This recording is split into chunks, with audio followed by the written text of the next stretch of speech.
저는 이름 윤상철이라고 하고 지금은 이제 연세대학교 보건대학원 국제보건학과 교수로 재직하고 있습니다.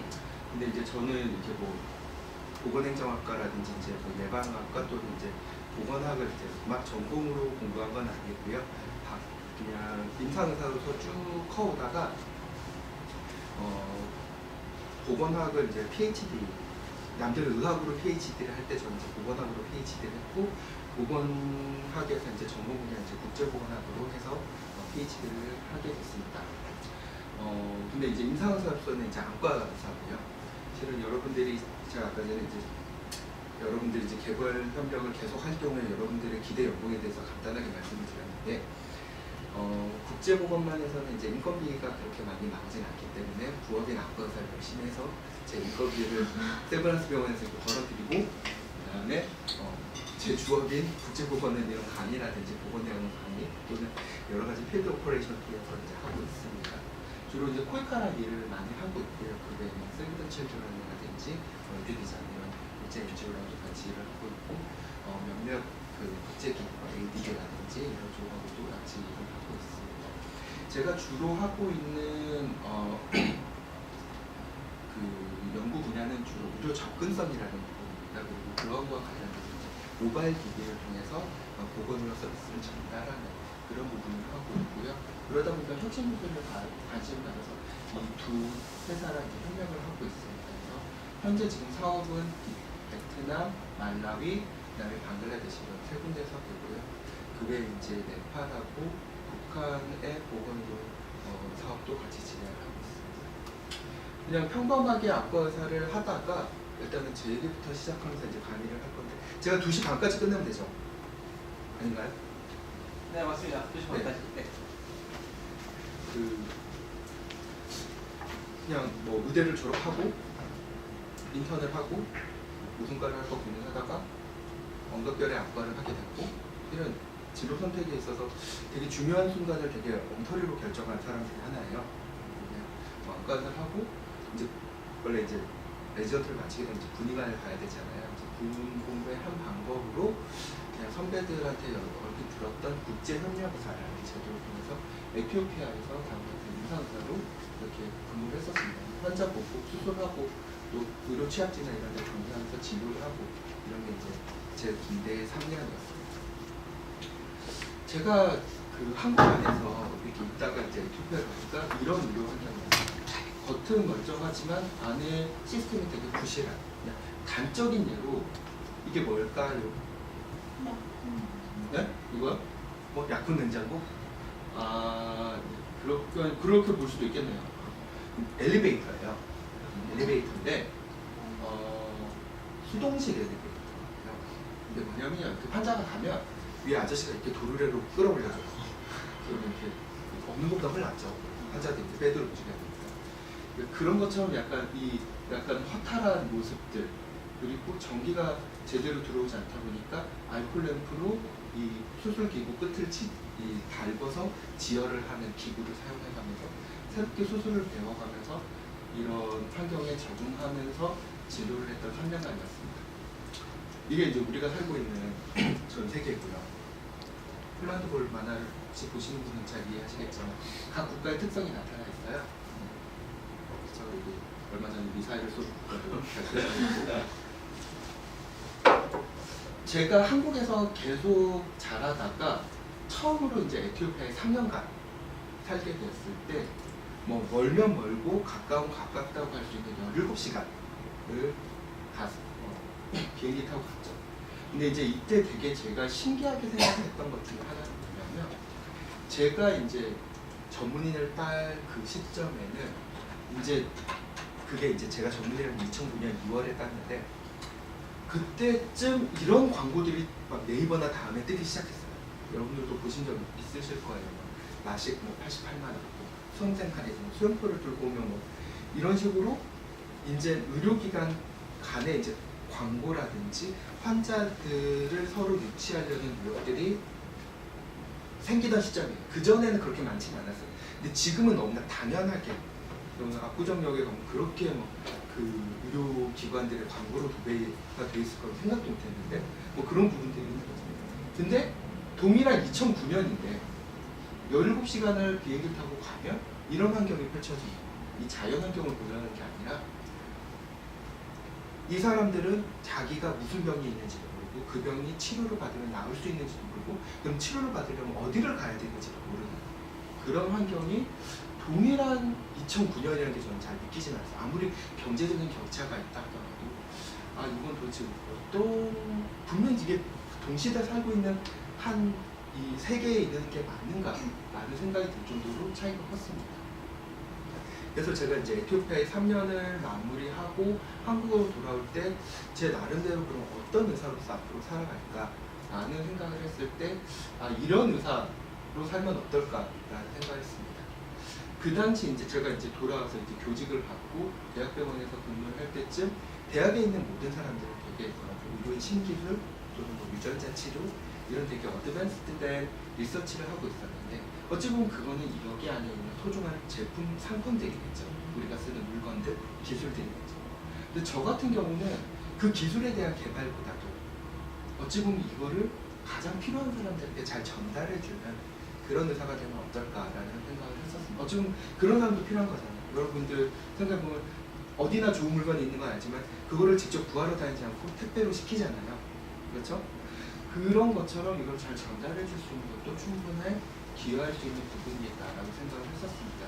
그래서 이제 맨 처음 했던 프로젝트가 인구 밀도가 낮은 지역에서 안과 의료 서비스를 제대로 전달하기 위해서 다음 같은 수술 트레일러를 만들고 이 수술 트레일러가 이제 지역적으로 실명률이 매우 높은 지역에 지역 조사를 한 다음에 들어가서 여기서의 임시적인 안과 병원으로서 한 1년에서 1년 반 정도 머무면서 거기에 충분한 유병률이 떨어질 때쯤 다른 지역으로 또 조사를 해서 점점 이 병원으로서의 활용도를 높여가는 이런 프로젝트를 맨 처음 했었고요. 그 다음에는 이제 그런 일을 하다 보니까 이런저런 기관에서의 이제 컨설턴트로 역할을 하는데 그 중에 하나가 이제 이런 레퓨지 캠프에 가서 이런 여기가 이제 레퓨지 캠프 중에 보코하람이라는 이슬람 반군 세력한테 점령당한 그 나이지리아 북동부 지역인데 여기에 이제 모자보건과 관련된 시설을 준비하고 관련된 프로젝트를 준비할 뿐만 아니라 이런 모바일 기기를 통해서 의료 서비스의 전달을 하는 그런 프로젝트를 진행한 바 있습니다. 그리고 베트남에서는 이제 안과 질환 및 이런 만성 질환 관리를 위한 이런 휴대용 의료 장비를 개발해서 도입하는 걸 하고 있고요. 이제 그런 것들을 활용해서 기존에 이제 대학병원이나 종합병원에서만 제공되던 의료 서비스를 보건소 레벨까지 내려서 충분히 필요한 사람들에게 의료 서비스를 전달하는 일도 하고, 그다음에 이제 그러다 보니 이제 카메라 개발과 더불어서 이제 이러한 것들을 유사한 광학계를 가지는 자궁경부암 검진 무대라든지 이런 것들을 베트남하고 캄보디아에서 진행하고 있습니다. 그런 이제 의료에 대한 기술적인 얘기를 하려는 게 아니라 때때로는 이런 검진에 관련된 그 기술들은 상당히 예를 들면 꼭 필요한 검진의 기술이 뭐 이 단어를 설명하는 게 아니라 역으로 보건소 레벨에 놓고 병원급을 가야 생기는데 그런 것들이 오히려 치료는 보건소 레벨까지 내려와 있는 경우가 있습니다. 그러니까 진단하고 치료가 오히려 접근성에 있어서 반대가 되어 있는 경우에 있어서는 오히려 이런 기술들이 보건소에 도입이 되게 되면 더 많은 사람들이 치료를 받을 수 있고, 특히나 30, 40대 여성들의 사망률의 큰 부분을 차지하고 있는 자궁경부암 같은 경우는 빠른 검사만 통하면 실제적으로 그 사망률이라든지 유병률이 낮아질 수 있는 것을 한국을 비롯해서 많은 국가들이 보여줬거든요. 제가 인턴 때만 하더라도 본인들 어렸을 때 혹시 뭐 병원을 지나가면서 그런 거 본 적 있을, 관심 있게 안 갔으면 모를 수도 있겠지만 자궁경부암 무료 검진에 뭐 달 해갖고 그 달에 제가 산부인과 인턴했는데 정말 하루에 100명씩 검진을 하고 미친 줄 알았어요. 나 이게 왜 이런 시련이 하도 이거 없지 이랬는데 세상 모든 경험엔 참 버릴 것이 없다.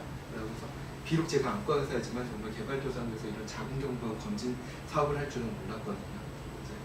그래서 어찌 보면 이런 검진이 내 근처까지 다가왔을 때 치료를 받아들이는 데 더욱더 도움이 되는 이런 기술들을 개발하면서 진행을 하고 있습니다. 그거 외에 이런 백내장 수술과 관련된 충분한 이 트레이닝이 되지 않는 개발도상국 의사들 중에서는 트레이닝 모델도 개발하고 하고 있습니다.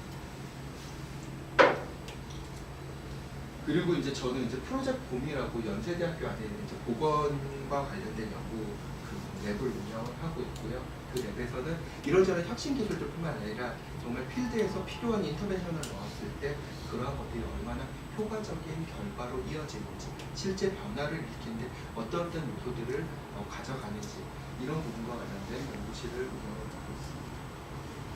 그래서 오늘 이제 큰 주제, 강의 주제는 이제 다음과 같은 4가지 파트로 보여주고요. 첫 번째 이제 SDG 3번하고 UHC인데 이제 SDG 3번이 뭐뭐가 있어요? 어디 갔냐? 이름이 뭐라고? 석다연생 SDG 3번의 세부 지표 1번부터 9번하고 A, B, C, D를 발표해 주세요. 막 하면 안 되겠죠. MDG 때는 실은 되게 시험 문제 내기가 좋았어요. MDG 8개를 적고 각각의 세부 목표 24개를 적으시고 충분히 그 정도 적을 수 있잖아요. 아닌가?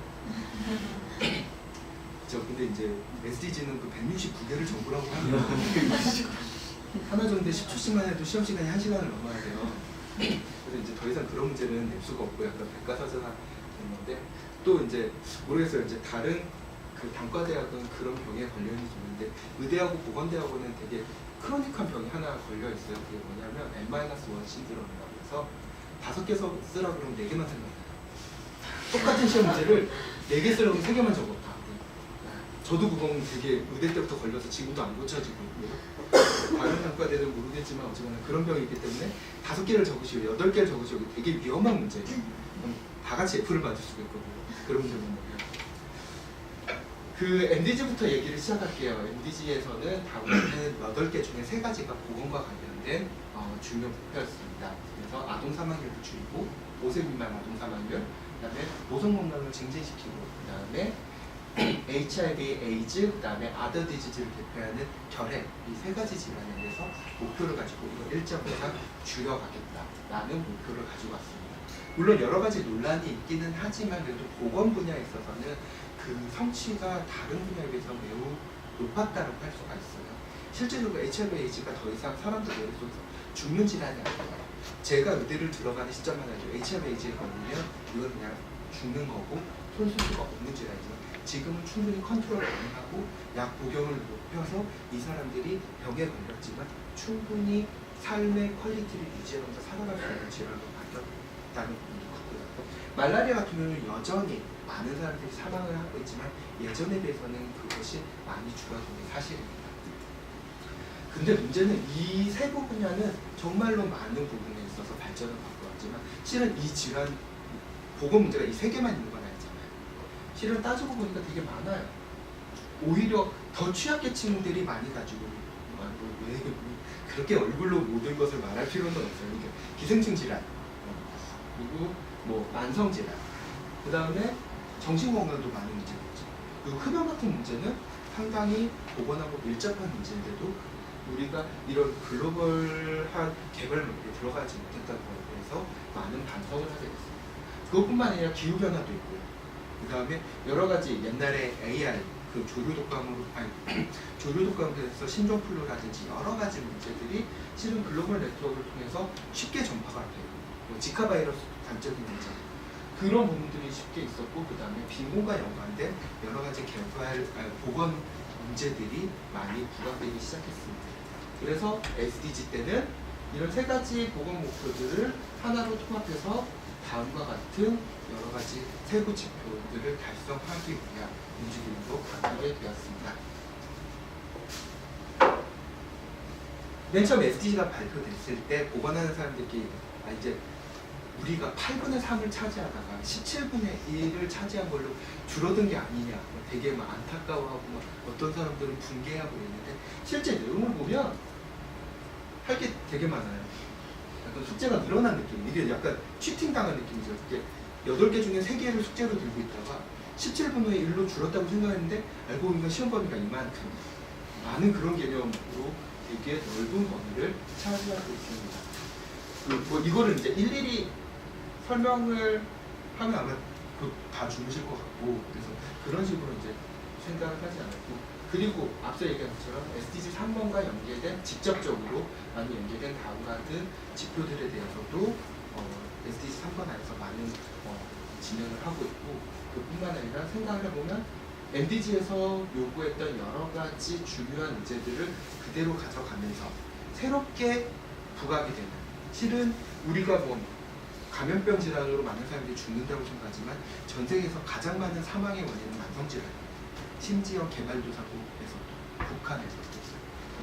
단적으로 베트남만 하더라도 2010년을 기점으로 감염성 질환에 대해서는 더 이상 원조라든지 국가의 중요 정책을 발표하지 않고 만성 질환으로 보건 정책의 주요 점을 완전히 바꾸는 변화도 일어나는 겁니다. 그래서 만성 질환에는 여러 가지 약물이라든지 술, 담배 같은 요소들, 그다음에 외상 또한 보건에 있어서 중요한 문제입니다. 그래서 교통사고나 다음 같은 여러 가지 문제를 주는데 그 중에서 이제 가장 당연 중요한 부분이라고 얘기할 것 같으면 유니버설 헬스 커버리지, 보편적 건강 보장이라고 이야기할 수 있을 것 같습니다.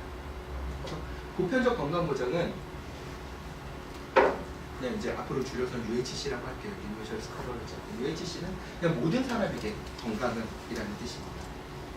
그래서 이것이 MDG랑 차이가 나는 부분은 MDG 때는 MDG의 타겟은 익스트림 포버티에 있는 사람들에 대한 개발 의지였어요. 그 단적으로 맨 처음 시작할 때는 하루 1달러 미만으로 사는 사람들. 조금 이제 환율이라는 얘기가 그 다음에 1.25달러 이제 점점 올라가고 있죠. 그런데 SDG에서는 지금 그게 아니라 그냥 헬스 포 올인 거죠. 정말로 기초적인 보건 문제를 모든 사람들에게 남녀노소 할 것 없이 모든 사람들에게 제공한다라는 이야기로 지금까지 나왔던 개발과 관련된 보건 의제 중에 가장 확장적이고 넓은 그런 개념입니다. 제 슬라이드 볼 때 이렇게 글씨 많은 거 다 안 읽으셔도 돼요. 여러분 보라고 쓴 거는 아닙니다. 그래서 그럼 도대체 이 유니버설 헬스 커버리지는 뭐길래 이렇게 SDG 3번에서 하나의 의제지만 가장 중요한 의제라고 감히 얘기할 수 있는가라는 부분입니다.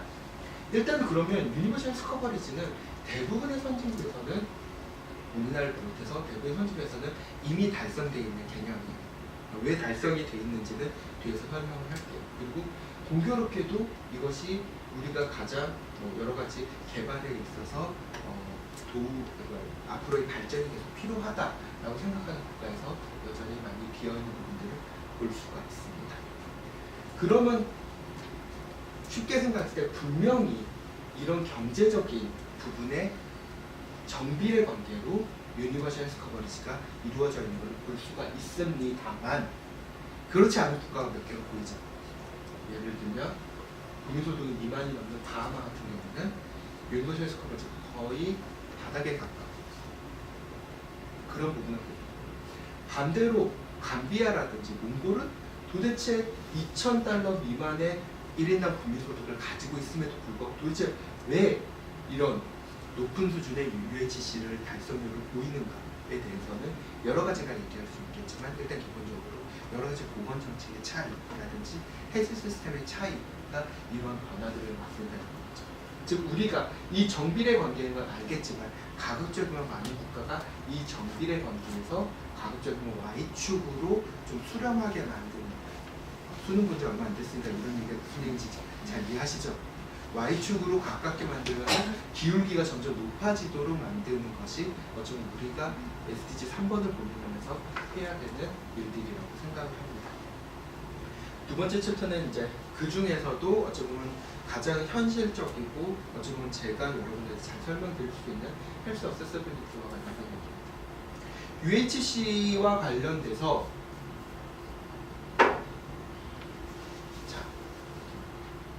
성함이 어떻게 되세요? 신민수 선생님. 네. 전공 과목은 뭐예요? 전부 과목. 그래요? 그럴지라도 한번 이 그림 좀 설명을 해보시겠어요? 이 그림이 뭘 얘기하는 것 같아요? 네. 인구수가. 인구수라서? 서비스. 네, 서비스는 얼마? 약간 어떤 단계에 그렇죠. 네, 잘 설명을 해주셨습니다.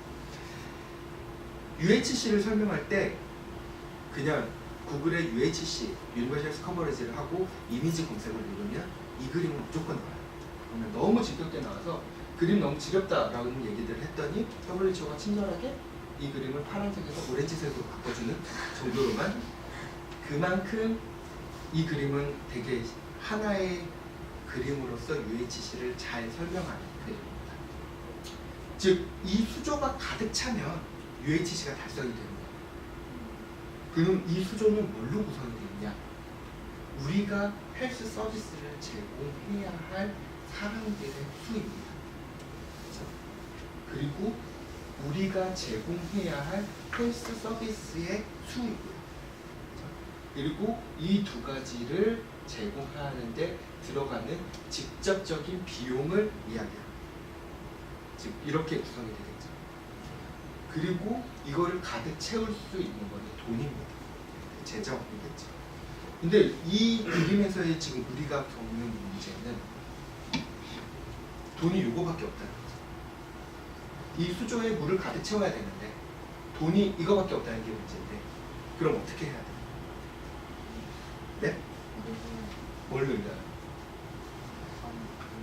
펀딩은? 여러 가지 방법. 늘려요. 그러니까 돈을 더 받아와. 그러니까 그게 가장 간단한 문제예요. 그래도 되고 약간 저 파란색을 늘리거나 아니면 아예 큰 저거가 줄어들거나 수조를 하는 방법. 네, 좋습니다. 아, 성이 어떻게 돼요? 김현민. 현민. 네. 그럼 이제 본인 말을 했으니까 끝까지 가봅시다. 수조를 그럼 어떻게 줄여요? 어떻게 줄이면 돼요? 수조를 줄이는 건 되게 좋은 전략이에요. 왜냐하면 현실적으로 돈이 더 늘어나긴 되게 어려워요. 그러니까 우리가 여러 가지 방법으로 뭐 펀드레이징하고 뭐 기업 간의 협력, 민관 협력, 기존의 에이드 프로그램의 증가, 뭐 여러 가지 방법을 쓰지만 사실상 금전적인 부분을 늘려가는데 지금 되게 한계점에 와 있는 게 사실입니다. MD 시대랑 조금 상황이 달라졌어요. 그런 상황에서 그럼 수조를 효과적으로 줄이는 게 필요해요. 너무 혹시 우리가 이렇게 생각을 했지만 혹시 조금 우리가 방만하게 쓰는 부분이 없었나라는 고민을 할 수도 있잖아요. 근데 그럼 어디로 줄여야죠?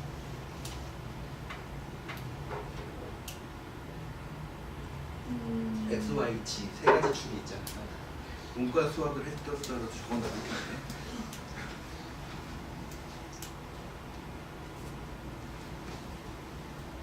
나오신 분이군요. 가신 분이네요. 네. 아니 제가 출석 체크를 하는 사람은 아니에요. 학교에서 하는 습관 나오네. 어떤 부분을 특정하게 줄지는 사실 저는 잘은 모르지만. 오케이, 그럼 질문을 드릴게요. 사람을 줄일까요? 서비스를 줄일까요? 그냥 사람을 줄이는 게 사실 쉽지는 않잖아요. 왜요? 아직 이런 거에 대한 피임이나 그런 아프리카나 그런 쪽에서는 병이 많이 일어나는 이유도 피임이라든지 아니면 그러한 어떤 보건 시스템도 잘 안 돼 있을 뿐만 아니라 사람들의 인식이 낮으니까 저게 안 되는 것도 있고, 또 저게 제한을 나라에서 한다고 해도 이런 나라들 뿐만 아니어서 저거는 약간 그런 자유의 문제도 있으니까 저거를 줄이긴 힘들지 않을까라는. 그럼 서비스를 줄여야 돼요? 아니요, 그건 또 아닌데 그냥 제일 인상적인 거는 저 펀드를 늘리고 저 수조를 줄이면서 두 개가 제일 맞닿게 하는 게. 여러분들한테 이제 질문 던지고 보겠어요. 저도 같이 고민하는 사람이 입장으로서 저 펀드를 늘리면 되는데 펀드가 늘어나지 않아요. 그리고 일정 이상의 이제 국내 펀드를 이제 더 일으키려고 하면 조세 저항하고 같이 이제 맞닿고, 그건 상당히 어려운 얘기가 돼요. 물론 우리가 흔히 하는 얘기로 뭐 예를 들어 국방비 얼마를 줄이면 우리가 뭐 이걸 가지고 몇 명을 더 살릴 수도 있다라고 얘기하지만, 실은 그럼 국방비가 그만큼 가치 없는 거냐라고 해서 또 그렇지만은 않아요. 우리 관점에서 얘기하는 거지. 또 그쪽에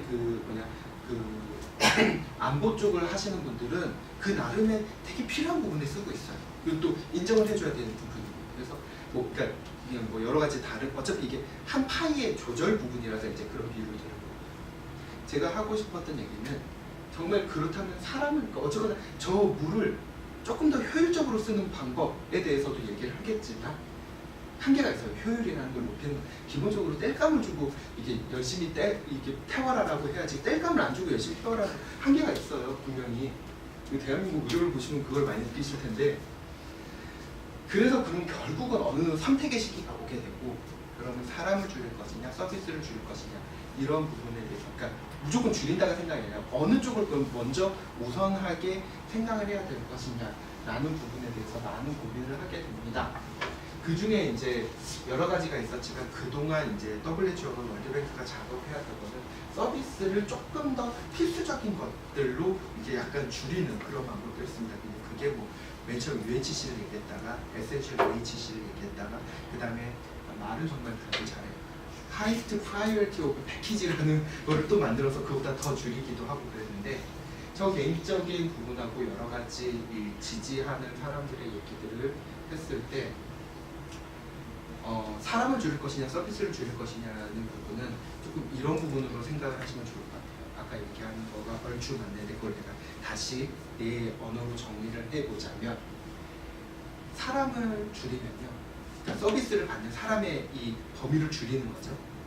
제일 먼저 제외되는 사람은 그 사회에서 가장 약한 사람들이 제외돼요. 희한하게도 서비스 같은 건 이제 반대로 설명할게요. 만약에 서비스가 늘어날 경우에는 늘어난 서비스를 가장 먼저 취하는 사람은 그 사회에 가장 사회적 권력이 강한 사람이 먼저 그 서비스를 받게 됩니다.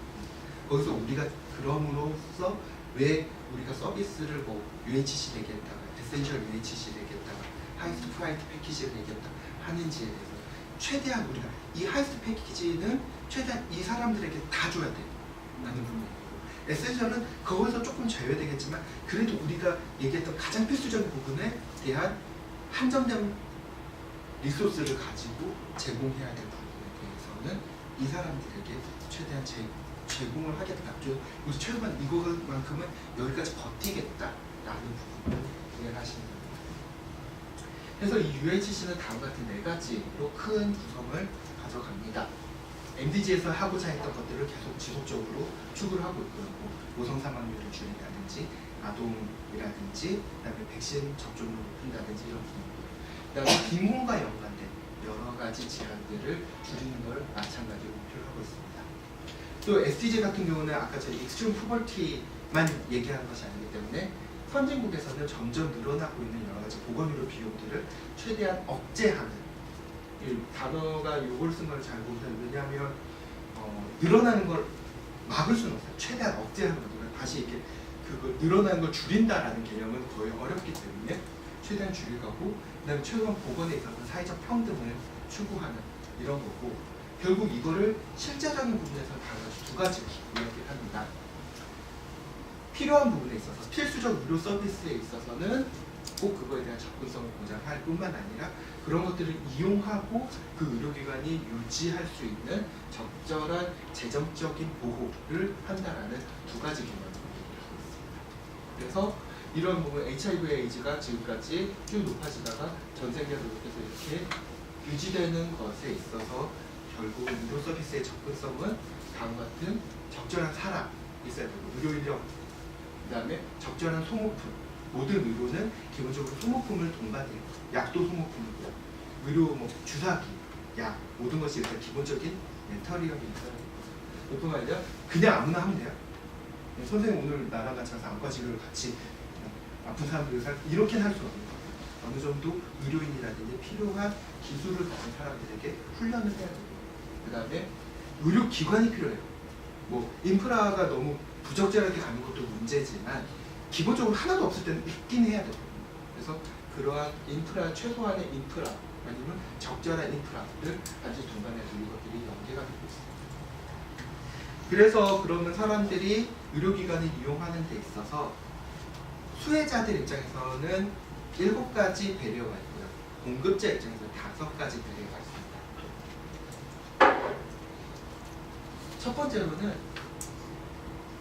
그 병이 뭔지를 몰라요. 실은 이거는 어느 정도 교육 수준하고 본인에 대한 병에 대한 인식도는 비례해서 올라가는데 실은 내가 어느 날인가 근데 그냥 배가 아파. 근데 그게 무슨 병인지도 모르고 그냥 배가 아픈가 보다 라고 살 수도 있어요. 두 번째로는 임신을 하면 산전 진단을 적절히 받아야 안전한 분만뿐만 아니라 태아를 건강하게 낳을 수가 있다는 게 당연한 상식처럼 여겨지는 사람들도 있지만 한 30년 전 한국 살면서도 뭘 산부인과가 그냥 집에서 애 낳으면 되지 라는 인식 또한 있었던 게 사실이에요. 그런 식으로 이거에 대한 병에 대한 인식이 낮은 경우도 있어요. 두 번째로는 믿음입니다. 선생님 성함이 김민정. 우리나라 의료기관에 가면 병에 나을 수 있다라는 믿음이 있어요. 치료가 적절하게 될 거다라는 믿음이 있어요. 20%는 이제 자제하고 싶고. 역으로 물어볼게요. 선생님이 집 근처에 이제 안과를 갔는데 내가 저 안과 가면 눈 멀 것 같아 라는 믿음이 있나요? 그 정도까지는 있지는 않을 거예요. 근데 개발소설에 많은 부분이 있어서 오히려 병원 가면 내가 더 아파, 더 문제가 생길 것 같아 라는 의료기관이라든지 의료 제공자들에 대한 신뢰가 없는 경우가 있어서 그 서비스가 있어도 이용하지 않거나 거부하는 경우도 상당히 많이 있습니다. 그 다음에 비용이죠. 근데 역으로 비용은 감히 이렇게 얘기하는 게 조금 좀 오버하는 거일 수도 있는데 제일 쉬운 문제 중에 하나라고 생각해요. 어웨어니스를 증진시키거나 믿음을 깨거나 여러 가지 다른 사회적 배경을 해결하는 거에 비해서 돈은 쓰면 돼요. 정말 돈만 문제라면 다른 것들에 비해서 훨씬 나은 문제가 되는 것 같습니다. 그리고 거리 또한 중요합니다. 그리고 거리는 정말 비용하고 이 트레이드오프 관계를 강하게 형성합니다. 비용이 비싸다도 가까우면 쉬울 수 있어요. 근데 비용이 안 비싸도 거리가 멀게 되면 이건 조금 다른 문제가 됩니다. 그 다음에 대안적인 요소가 있습니다. 그리고 이분들이 나름 열심히 하지만 더 이상 상식선에서 우리가 받아들일 수 없는 부분인데 사회적 신뢰감이 훨씬 강해요. 그런 경우에는 나름 모두가 열심히 했는데 아이는 집어넣어요. 진짜 그럴 수 있어요. 그리고 두려움이죠. 혹시 이 중에서 라식 수술을 받으신 분, 라식을 아세요? 어땠어요? 재밌었어요? 나도 하지만 되게 무섭던데. 그지 않아요? 누워가지고 물론 그게 1분 30초 만에 끝나서 다행이지만 그러면 다 해놓고 이거 뭐 붙여놓고 불 끈 다음에 빨간색 불 보라고 하고 갑자기 쿵쾅거리는 소리 나잖아요. 그리고 눈 돌리면 큰일 난다고 하고. 그게 무섭죠? 심지어 라식 수술마저도 그렇네. 배를 열고 나는 알지도 모르는 상태에서 전신마취라고 어느 정도 두려움이 있지만 환자 경험을 좋게 가지지 못하거나 아예 그 경험조차 없는 사람들은 이 두려움이 되게 큰 문제가 되곤 합니다. 네, 이거 그냥 시간 관계상 넘어갈게요. 그래서 다음 같은 7가지 또 시험 문제 같은 얘기를 하게 되는데 그냥 이게 알기 쉽게 해서 7가지가 어찌 보면 환자들이 의료기관, 의료 서비스 이용하는데 접근을 저해야 하는 부분이기도 합니다. 그럼 이제 공급자 입장에서의 저해되는 5가지 요인이 있죠. 인력, 물자, 매니지먼트, 모티베이션, 마케팅 이렇게 되는 거죠. 인력은 우리가 단순히 의사수, 간호사수 요것만 보는데 단순히 수만 보면 안 돼요. 그 N이 N답게 활동하는가도 아주 중요한 문제입니다. 평균적으로 안과 의사가 하루에 100내장 수술을 15개 정도 하는 거를 기본적으로 우리가 그래도 효율적으로 했다라고 치는데 만약에 하루에 4개를 하는 사람이 있다면 이 N이 실제 N이 아닌 거겠죠. 그런 부분에 있어서 트레이닝을 한다든지 여러 가지 개선점이 나오지 않으면 이게 그냥 통계적으로 안과 의사가 있구나 라고 지나치지만 실제 필드에서는 아무런 변화가 일어나지 않습니다. 그런 부분이 있고 두 번째로 기본적인 메테리얼을 줘야 돼요. 주사기 없이 열심히 너 의지를 가지고 열정을 가지고 환자를 치료해라. 근데 약이 없네? 약은 줄 수 없어. 너 열심히 해. 이런 시트콤 같은 상황을 만들면 안 된다는 거예요. 기본적으로 필요한 약은 제공해야 됩니다. 그 다음에 그러면 우리가 효율적인 수술템을 구하려면 의사 한 명에 간호사를 몇 명을 두고 그 다음에 관련된 행정직원을 몇을 뒀을 때 가장 효과적인 팀이 됩니다. 그리고 이걸 어떻게 배치를 하는 게 좋은 것인가 라는 부분은 결국 경영적인 부분이 들어갑니다. 그리고 모티베이션 중요하죠. 과연 이 사람들이 일을 열심히 할 수 있도록 독려하는 것. 단순히 뭐 금전적인 인센티브뿐만 아니고, 물론 금전적인 인센티브 없이 다른 걸로만 쓰면 조금 한계가 있어요. 분명히. 여러분들도 마찬가지일 거예요. 오직 헌신과 봉사로만 이거 모티베이션 끌어내는 진짜 한계가 있어요. 되게 단기적인 효과밖에 안 나요. 그리고 모티베이션 끌고 가실. 왜냐하면 이 모티베이션 없으면 거기 그만두고 딴 데 가거든요. 그럼 거기는 다시 무의초입니다. 이런 부분도 있고, 그다음에 궁극적으로 이런 것들이 지속 가능하면 밸런스가 맞아야 돼요. 어디든. 그게 무상의료든 의료 서비스를 제공한 쪽들이 밸런스가 맞는 그런 부분들이 필요합니다. 그래서 궁극적으로 여러분 이거 생물 시간에 배우지 않았어요? 최소율의 법칙이라고. 식물이 자라는데 뭐 어쩌고저쩌고 있는데 실은 보건의료에서도 동일합니다. 앞서 말한 7가지와 5가지 이런 베리어들이 결국 가장 최소한 지점에서 의료 헬스 어세서빌리티의 결정이 됩니다.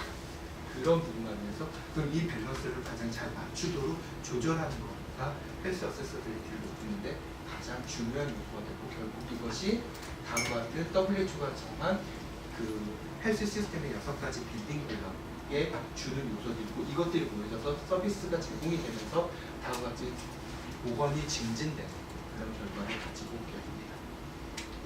그럼 지금까지 이제 여러 가지 SDG 중에 이제 중요한 파트의 헬스 어세서빌리티, 파이낸셜인데, 파이낸셜 같은 경우는 별로 얘기를 하는 게 큰 의미가 없어서 여러분들이 의료보험 제도를 개혁하실 분들이 물론 언젠가는 그런 걸 하시겠지만 그 부분이 달라서 어세서빌리티를 중요하게 얘기했고, 사례 좀 말씀을 드릴게요. 이게 케냐에서의 안과 의사들의 분표 비율입니다. 그리고 역으로 색깔이 진할수록 서비스가 필요한 사람들이 많이 살고 있는 거죠. 이걸 흔히 말해서 우리가 건강 격차라는 얘기를 해요.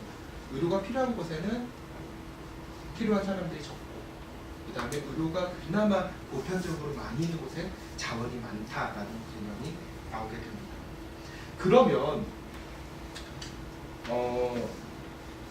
MDG 때 우리가 간호사라든지 조산사들의 교육을 엄청나게 많이 했어요. 그리고 그들의 역량이 올라감에 따라서 많은 성과들을 이루었죠.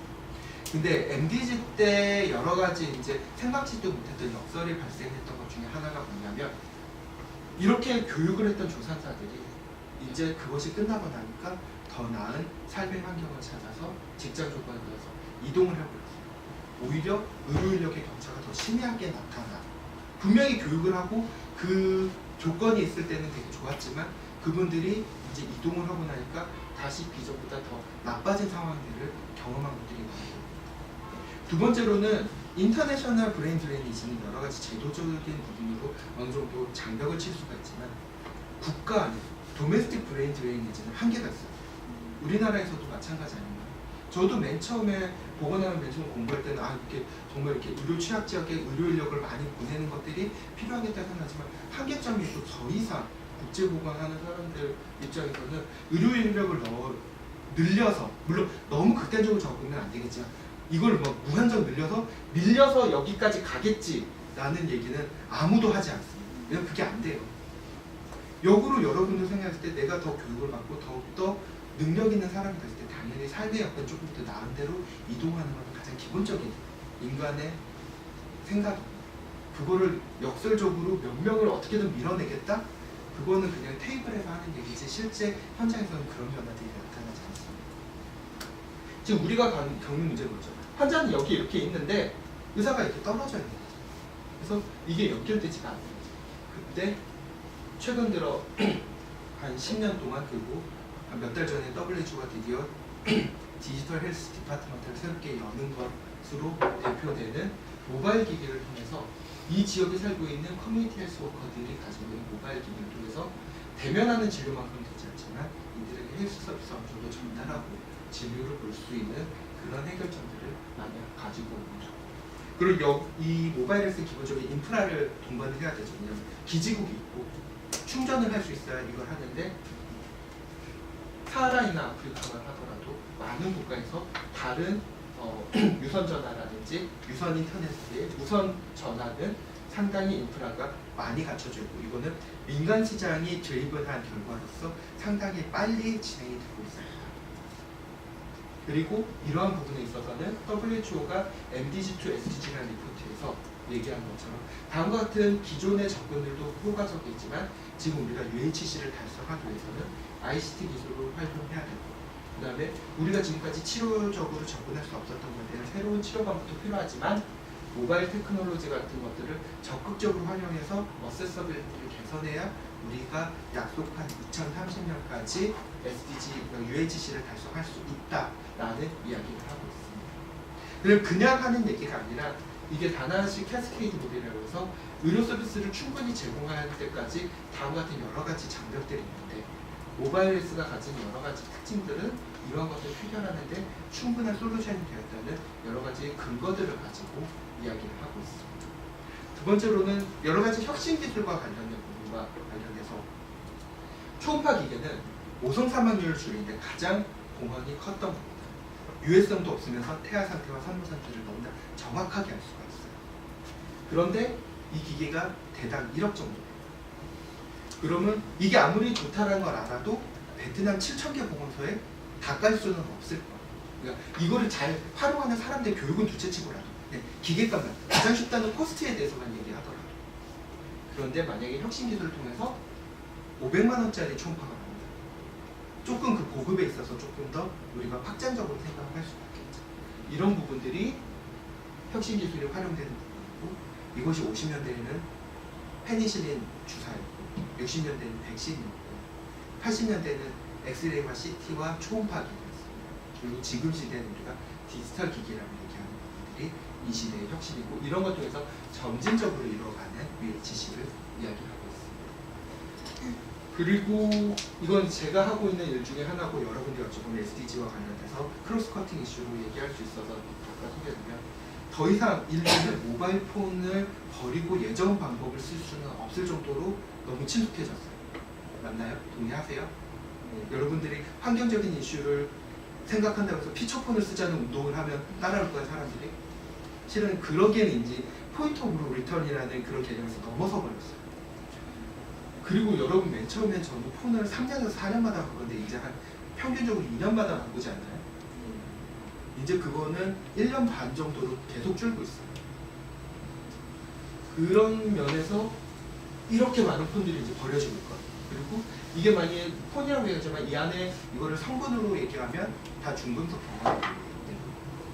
그래서 이런 것들을 이게 폐기 처분하는데도 이제 이거에 대한 부담들이 너무 커서 이것들을 다시 활용을 하는 프로그램을 하고 있습니다. 예를 들면 폰의 기능을 예전처럼 다 똑같이 쓰는 게 아니라 예를 들면 카메라랑 와이어리스, 그러니까 그 와이파이 기능을 살려두고 나머지를 다 죽여서 이거의 폰을 3년 정도 연장을 한 다음에 카메라가 필요한 기능으로만 컴퓨터를 대체하는 CPU만 살려서 하는 그런 업사이클링이라는 그 한정적인 목적을 가진 아주 효과적인 모듈로 바꾸는 작업들을 하고 있고 그런 것들이 그 어떤 기계보다 훨씬 더 저렴할 뿐만 아니라 자원 재활용의 한 방법으로 사용을 하고 있습니다.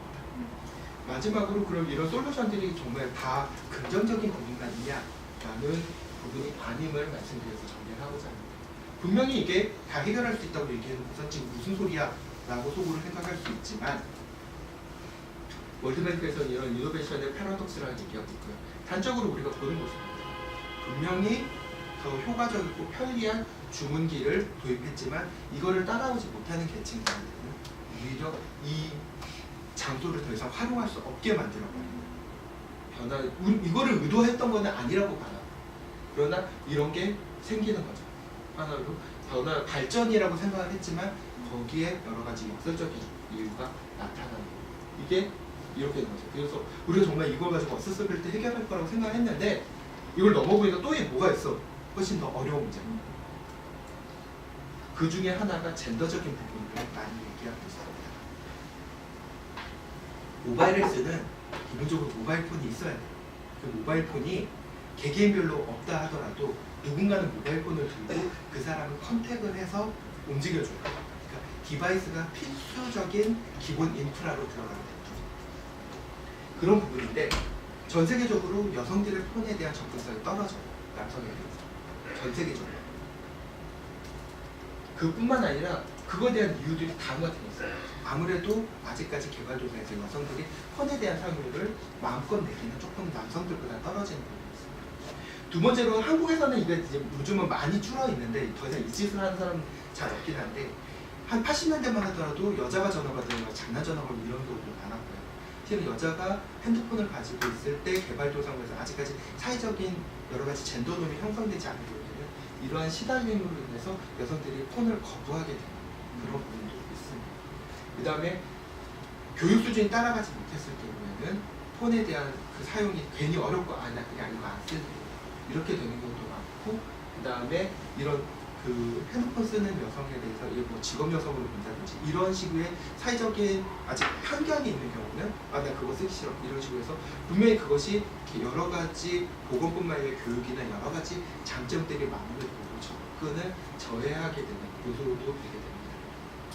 그리고 이제 시스테믹 베리어라는 게 뭐냐면 결국은 모바일 폰은 가장 투명하고 정보를 가장 잘 전달해 준다라고 우리가 믿고 있지만 실은 그 유저들이 대부분 남성으로 구성되기 때문에 다음과 같은 도식도에 있어서 이 사람이 제공하는 정보에 있어서 의료보험의 중요도가 결정됩니다. 그 다음에 의료기관의 활용도도 결정되고 결국 그거에 있어서 정책이 결정되는데 그런 모바일 폰을 주로 쓰는 사람들에 있어서 바이어스가 생기는 보건정책이 발생할 수 있다라는 부분을 지적을 합니다. 그래서 정말로 모바일 헬스라든지 이런 의료 접근성을 모바일 기기를 통해서 개선할 때 젠더적인 부분이라든지 아예 이거에서 소외되는 계층들이 아예 정말로 안 보이게 되는 그런 결과를 낳을 수 있기 때문에 이런 부분에 대해서 우리가 다시 한번 주의 깊게 보고 정말로 베네피셜들이 정말로 필요한 사람들에게 제대로 가고 있는지를 점검해 보아야 되는 부분입니다. 그런 부분에 있어서 다음과 같이 뭐 여성들의 접근성을 높이기 위해서는 남성이 폰 요금을 결제할 때 여성 거를 플러스 원으로 함께 번들로 하게 되고 그런 것들의 할인율을 제공함으로써 접근을 해준다든지 아주 옛날 폰이죠. 여성들의 모바일 폰, 핸드폰을 여러분 초등학교 때 아마 있었던 폰이에요. 드라마 폰이라고 해서 여성들을 뭐 전용폰 해갖고 한때 파는 것들도 있었습니다. 이런 모델들이 어찌 보면 여성들에게 조금 더 폰을 친숙하게 만드는 사회적 환경뿐만 아니라 여러 가지 요소들 글을 모르는 사람들에게는 음성으로 알려주고 그 안내 전화 또한 여성의 목소리에서 여성들이 좀 더 친숙한 모바일 환경에 들어올 수 있도록 만드는 그리고 뭐 유엔 위면에서 했던 히포시 같은 것처럼 모바일에서 있어서 남성들이 여성들을 도와주는 그러한 사회적 개념을 형성할 때 훨씬 더 모바일에서라든지 모바일 기기를 통한 개발 의제들이 잘 전달될 수 있는 요소들이 됩니다. 그래서 이런 모바일에서 같은 경우는 실제 보건에 있어서도 상당히 다음과 같이 많은 발전에 대한 도움이 될 뿐만 아니라 젠더 양성 평등에 있어서도 큰 효과가 있다라는 연구 보고서가 있는 것을 참고했을 때 앞으로 이런 어세서빌리티와 관련된 중요한 부분이 있고 더군다나 이제 개발도상국 하면 아직까지 피처폰 이런 얘기를 많이 하는데 2025년 정도가 되면 전 세계의 개발도상국에서 약 77%의 인구가 스마트폰을 사용하는 인구가 됩니다. 그런 면에서 앞으로 우리가 충분히 이런 어플리케이션이라든지 전달할 수 있는 다양한 요소들이 더욱더 많은 사람들이 전달될 수 있는 여건들을 갖추어져 가고 있다라고 생각하시면 될 것 같습니다. 그래서 이제 이런 개발 의제들을 얘기하는 게 이제 GIF라고 해서 연대에서 매년 6월에 하는 거지만 혹시 기억나시면 와주시면 감사할 것 같습니다. 그래서 강의를 정리를 하자면 기본적으로 의료 활용의 접근성이 보편적 의료 보장의 가장 기본이고 SDG가 얘기하는 여러 가지 세부 의제들을 달성을 일단은 의료에 대해 접근을 할 수 있어야 만성질환도 줄고 노성산만도 줄고 백신도 맞고 하는 부분이라서 이런 부분들이 반드시 달성해야 되고 이것이 가장 서비스 딜리버리에서 핵심적인 부분입니다. 그리고 이런 것들에 있어서 여러 가지 장벽들을 우리가 어떤 부분들을 해결해 나가는가가 실질적으로 변화를 끌어나가는 액티비티라고 보시면 됩니다. 혁신 기술은 항상 우리 주변에 있었어요. 항생제부터 백신, 진단기기도 다양했었고 이게 지금 우리 시절에는 디지털 기기라서 훨씬 더 빠른 변화, 훨씬 더 효과적인 변화들을 이루어갈 수 있습니다. 그러나 이런 것들을 구성하는 데 있어서 여러 가지 패러독스가 있다는 것을 반드시 명심해 주시고 이런 부분을 감안해서 여러분들이 이런 주말에 다소 도와진 이 강의실에서 여러 가지 고민들을 할 때 많은 도움이 되셨으면 좋겠습니다. 이상입니다.